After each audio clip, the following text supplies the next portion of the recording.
All right, everybody, we are back with another challenge with the robots. This week we are playing a non-best hand challenge, and we're playing imps in this version. So here we will not always be guaranteed to have the best hand. In fact, we might have a few terrible hands in this set of deals. We'll find out as we go forward. But the key here is just going to be to play a normal imp strategy, right? We're going to be aggressive with our good hands for games. We're also not going to really compete hyper aggressively like we would in match points, but it is still going to be right to, make our normal bids for the most part. So let's jump in. And why don't you make your call on this first hand for me? 1 diamond, 1 spade. What are you going to do, folks?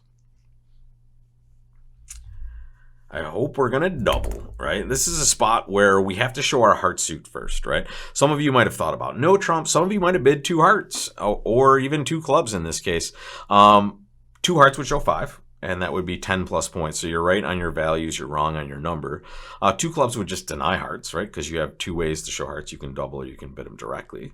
And no trump would clearly deny hearts as well, and we don't want to do that. Even though we can see that at some point, if we do not find a heart fit, we might direct this toward no trump, right? So first things first, let's show our hearts. And now it goes 3 spades, pass back to us. So this is kind of a guess for us. I'm going to bid 3 no trump just because I think we are likely to have game in a spot like this. And think about partner's problem over there. And this is why preempting is very good. This bid to our left is just a good bridge bid, right? The robot's making it tough for us. Don't get mad at your opponents. They're supposed to be doing this. Right? This is normal stuff for bridge. This is what we want to be doing on our side as well. So in this case, we just don't really know what partner's range is, especially because we do not have the extra information about this being a best hand tournament, right?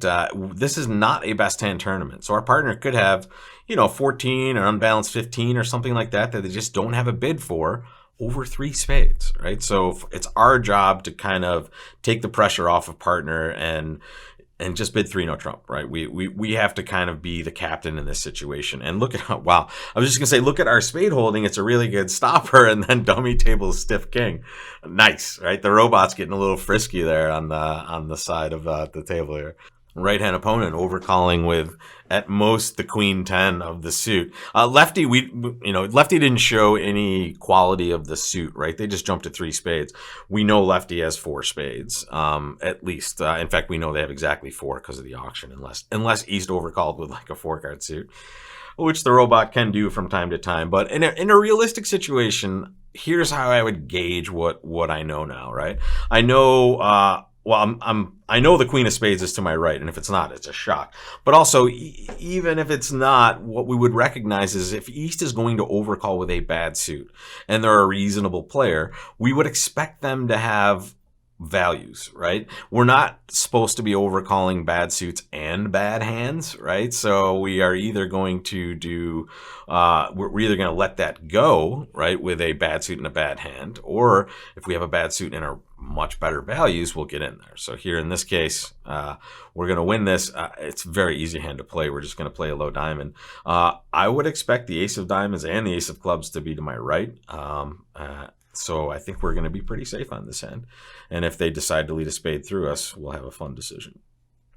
Right, so here, just making the diamonds good, right? That's our only job. That's our best source of tricks.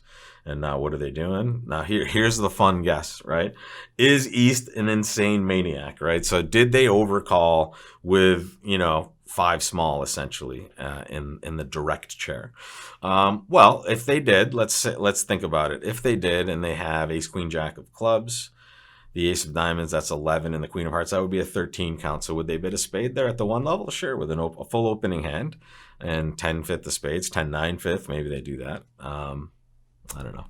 And what I'm trying to decide here is, do I play the jack and just take my 2 spade tricks and then cross over to dummy and then just run some diamonds and see what happens? Or do I risk, if I do that and I'm wrong, right, the queen of spades to my left just wins, and now they can fire a club through. And if they have a reasonable club, like maybe they have room for the jack or the 10, we still are going to take some tricks here, but I have the 9/4 of clubs that might block them from running the whole suit, but now they will have taken 2 spade tricks, and how many clubs will they get? Well, maybe too many. And we're playing imps also. Just remember that. So let's count our winners, folks. See where we're at. We have 2 in the bank right here. You can see that. And we now know we are going to take 4 diamonds. So that's going to be 6. The ace of hearts is 7. The king of hearts is 8. And the ace of spades is 9. So that is 9 winners we can just take without risk of going down. What is the risk of going down? Well, if we play low here, the jack, and lefty wins the queen, and then they fire a club through, and they have to get this absolutely right. Well, now it could go, we would duck, and then maybe they fire another one. We would maybe cover. And now is it possible? Yeah, they could take 3 club tricks on top of the 2 tricks that they would have already taken if we lose this. So here, because it's imps, I am simply going to play this ace of spades. I'm going to cross over to that heart, and I'm going to run a bunch of diamonds, right? And now we might get extra tricks in this wash anyway, right, based on what's happening, but I'm going to be pitching clubs until maybe I get some information here. Here comes a spade. And there comes a club. So here, I don't need to really keep a spade if I expect the queen to be to my right, which I still think is pretty likely here. And now I can play a low heart. And here, now it just becomes clear, right? I don't have any other play here. Now I can just play a low club, see what happens. There's that queen. I'm glad to see that, right? Because that meant that lefty had like queen or maybe even queen jack that they could have smashed through that club holding. And if East had more than just 2 clubs, we're going to lose 3 of them. Wow. Okay, so I guess we could have done okay here if we ducked the first club and recognized. Let's go to the result screen over here. Lefty had singleton queen of clubs. So if we ducked it, they would have just been, okay, well, now I really have to switch. But on this one, happy to be in 3-no trump, first of all. And also look at partner's problem after 3 spades, right? They have really no good bid. We have to be the ones that get us there. If you did something differently in response to this 3-spade preempt, you're kind of letting the opponents walk all over you, right? So when partner opens and you have this hand and it's a little bit of a stretch, you have to take into account that they did not give you much room, so really err on the side of getting to game, especially in this scoring format, right? We're playing imps, right? We don't want to miss these games. So 3-no trump making 3 looks like a good win on this first board. As we can see, I could have taken a normal spade finesse, right? Taken an extra trick, and in match points, I would have. This is a very good hand to start with to show the difference, right? In match points, I wouldn't have thought twice. It would be way worth it to do that because the club situation could resolve itself okay for us as well.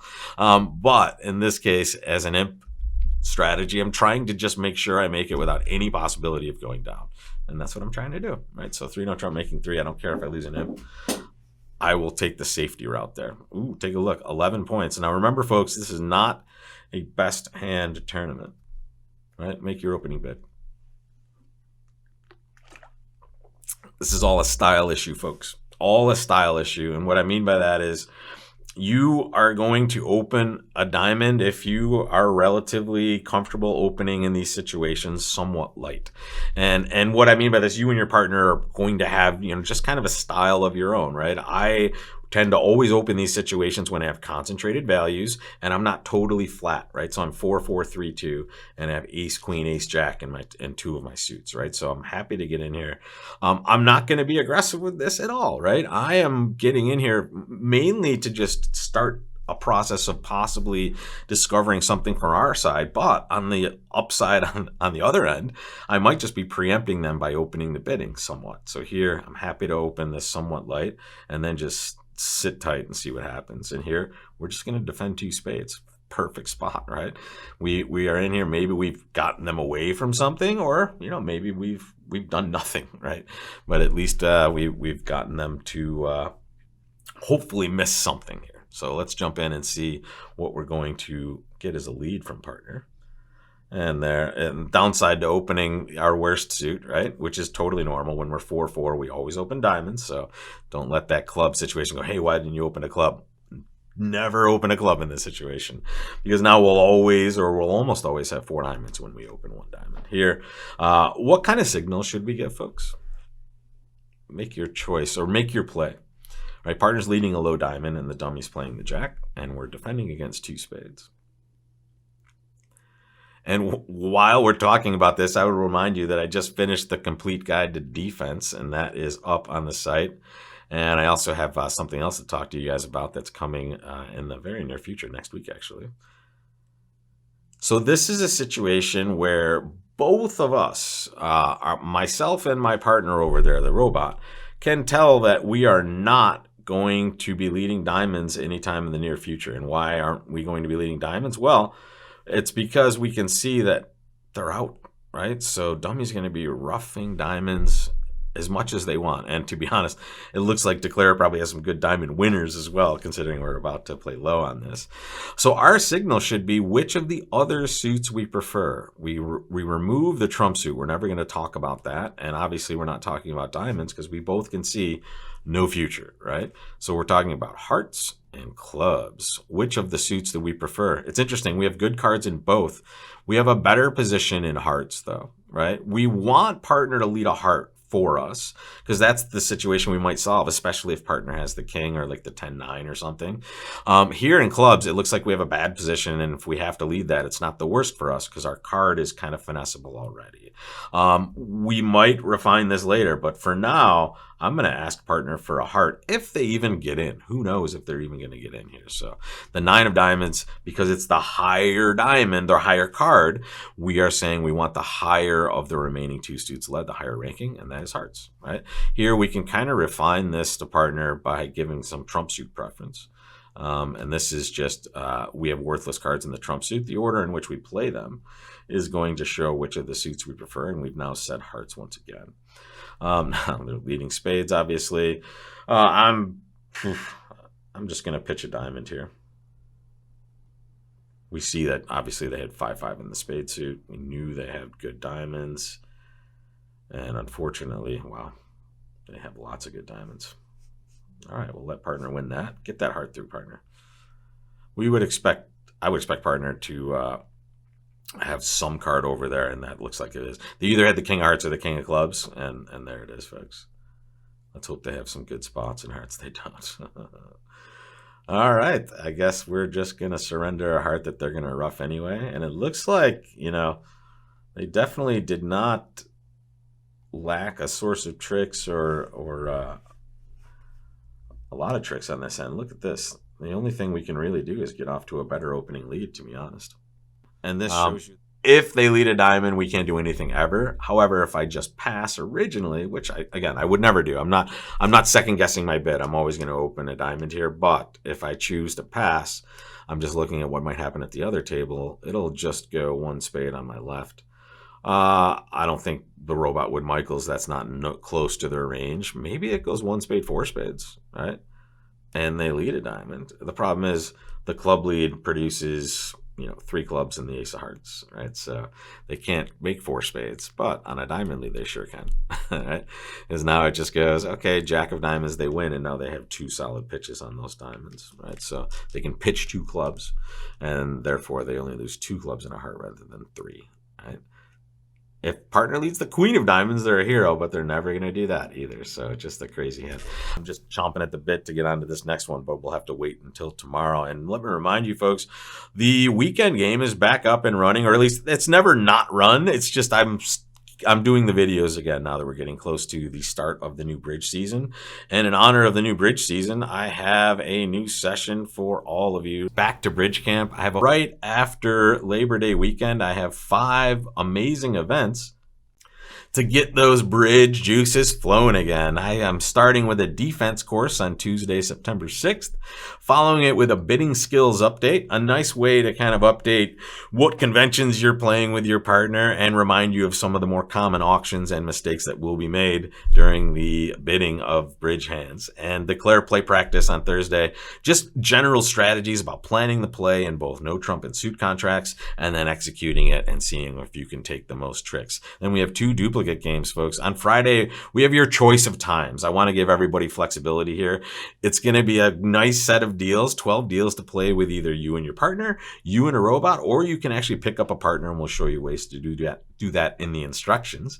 And then on Sunday, September 11th, a very special live private weekend game analysis. So you'll already see the video on YouTube, but this will be a Q&A with me live at 11 a.m. And also all of these courses you do not have to attend live. So if you can only attend one, or if you can't attend any, this is way worth it, folks, because we have fully edited replays, notes, everything that you would see in the live session, you will see in all the replays, and you'll have lifetime access to all of that. So the first 3 courses are together would cost you more than this entire camp would cost you. So you can buy them individually, folks, but the deal is to get the entire bridge camp and enjoy these sessions, whether you can attend live or not. So if you want to see more of that, folks, the link is right in the description.